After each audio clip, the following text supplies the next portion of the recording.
আসসালামু আলাইকুম এভরিওয়ান, আমি জুবায়েদ আহমেদ। তো আমরা আজ আলোচনা করব স্পেলিং বা বানান বিষয়ে। লিসনিং এর জন্য একটা খুবই গুরুত্বপূর্ণ বিষয়। লিসনিং এ কিন্তু পার্ট 1 এবং পার্ট 4 এ স্পেলিং খুব একটা গুরুত্বপূর্ণ বিষয় হয়ে দাঁড়ায়। অনেক সময় দেখা গেছে আমাদের সঠিক ওয়ার্ড বা সঠিক শব্দ পিক আপ করার পরেও, লেখার পরেও বানানের অভাবে আমাদের আনসারটা সঠিক হয় না এবং যার কারণে কাঙ্ক্ষিত স্কোর সেটা আমরা পাই না। সো এই বানান সমস্যা দূরীকরণের বেশ কিছু মেথড নিয়ে আমরা আজকে সংক্ষিপ্ত আকারে আলোচনা করব।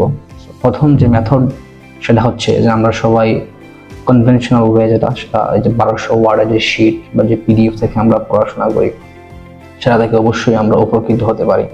কারণ লিসনিং এ পার্ট 1 এবং পার্ট 4 এ যে শব্দগুলো আসে সেটা বিভিন্ন ক্রাইটেরিয়ার, বিভিন্ন ডিপার্টমেন্টের বিভিন্ন বিষয়ের উপর হতে পারে। সো এই 1200 ওয়ার্ডের শিটে কিন্তু বিভিন্ন 1200 ওয়ার্ড ভিন্ন ভিন্ন বিষয়ের উপর রয়েছে। সেখান থেকে আমরা যদি প্র্যাকটিস করি তাহলে অবশ্যই সেখান থেকে উপকৃত হব। সেকেন্ড যে মেথড সেটা হচ্ছে যে বানান হচ্ছে একটা চোখের অভ্যাস। আমরা একটা ওয়ার্ডকে যত বেশি দেখে থাকি, তার বানান অর্থাৎ তার লেখার যে প্যাটার্ন সেটা আমাদের চোখে বা ব্রেইনে ফিক্স হয়ে যায়। সো যত বেশি ওয়ার্ড আমরা দেখবো, পড়বো এবং অ্যাট দ্য সেম টাইম যখন আমরা 5 থেকে 6 বার একটা ওয়ার্ড লিখবো, তখন সেটা কিন্তু সেটা লেখার যে প্যাটার্ন সেটা আমাদের ব্রেইনে সেভ হয়ে যাবে এবং আমরা খুব সহজেই সেটা লিখতে পারবো এবং ভুল হওয়ার সম্ভাবনা খুবই কম থাকবে। এবং একেবারে শেষ যে মেথড সেটা আমরা ট্রাই করতে পারি সেটা হচ্ছে যে সিলেবাসের মাধ্যমে পড়া, শব্দকে ভাগ করা, যেমন সেপারেট, সেপারেট, এইভাবে বিভিন্ন ওয়ার্ডে ভাগ করার মাধ্যমে আমরা বানান প্র্যাকটিস করতে পারি।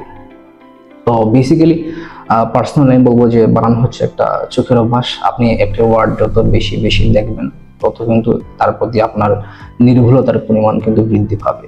সো যখন আমরা রিডিং প্যাসেজ পড়ি তখন আমরা চেষ্টা করবো যে একটা ওয়ার্ড সম্পর্কে প্রপারলি ভিজুয়ালাইজ করার, একটা ওয়ার্ড সম্পর্কে ভালো করে জানা, যাতে সেটা আমরা পড়ার পাশাপাশি কারেকশনের সাথে লিখতে পারি।